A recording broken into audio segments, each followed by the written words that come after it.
बुलढाण्यात नियम तोडणाऱ्या वाहनधारकांचे धाबे दणाणले. पोलीस आणि आरटीओची मोठी संयुक्त कारवाई. पालकांनो सावधान. अल्पवयीन मुलांच्या वाहन चालवण्यावर पोलिसांची करडी नजर. बुलढाण्यात वाहतूक नियमांचे उल्लंघन करणाऱ्या आणि अवैध प्रवासी वाहतूक करणाऱ्यांविरोधात पोलीस आणि आरटीओ प्रशासनाने मोठी संयुक्त मोहीम राबवली. जिल्हा पोलीस अधीक्षक निलेश तांबे यांच्या मार्गदर्शनाखाली काल झालेल्या या धडक कारवाईत 2000हून अधिक वाहनांवर कारवाई करत लाखो रुपयांचा दंड वसूल करण्यात आला. यामुळे नियम तोडणाऱ्या वाहनचालकांचे पुरते धाबे दणाणले आहेत. बुलढाणा शहर पोलीस आणि आरटीओ विभागाने शहरात व्यापक वाहन तपासणी मोहीम राबवली.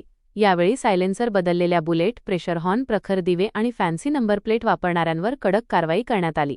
तपासणी दरम्यान अनेक चालकांकडे लायसन्स, विमा आणि पीयूसी सारखी महत्त्वाची कागदपत्रे आढळली नाहीत. या मोहिमेत 2000 पेक्षा जास्त वाहनांवर कारवाई करण्यात आली असून तब्बल 13 लाख रुपयांपेक्षा जास्त दंड वसूल करण्यात आला आहे.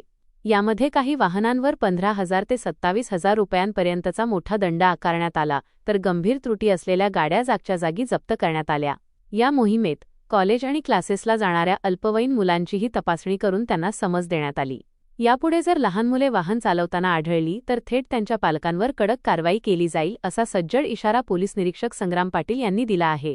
वाहन चालवताना हेल्मेट वापरा आणि कागदपत्रे सोबत ठेवा, असे आवाहन प्रशासनाने केले असून शहरातील वाहतूक सुरक्षित ठेवण्यासाठी ही मोहीम अशीच सुरू राहील. बुलढाणा शहरामध्ये बुलढाणा शहर पोलीस तसेच मोटर परिवहन विभाग मार्फत संयुक्तपणे कारवाई राबवून वाहतुकीचे नियमभंग करणारे तसेच अवैध प्रवासी वाहतूक करणाऱ्या इस्मांवर मोठ्या प्रमाणात कारवाई करण्याची मोहीम शहरामध्ये चालू आहे. मागील 1.5 महिन्यामध्ये 2000 पेक्षा जास्त वाहनांवर दंडात्मक कारवाई करण्यात आलेली असून 56 पेक्षा जास्त बुलेट या मॉडिफाईड सायलेन्सर लावलेल्या यांच्यावर देखील कारवाई करण्यात आलेली आहे.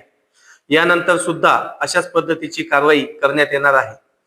जिल्हा पोलीस अधीक्षक माननीय निलेश तांबे सर, अपर पोलीस अधीक्षक माननीय अमोल गायकवाड साहेब, उपविभागीय पोलीस अधिकारी माननीय सुधीर पाटील साहेब यांच्या मार्गदर्शनाखाली आणि बुलढाणा शहरचे वाहतूक पोलीस उपनिरीक्षक भूषण पाटील साहेब यांच्या उपस्थितीत ही कारवाई आम्ही करणार आहोत.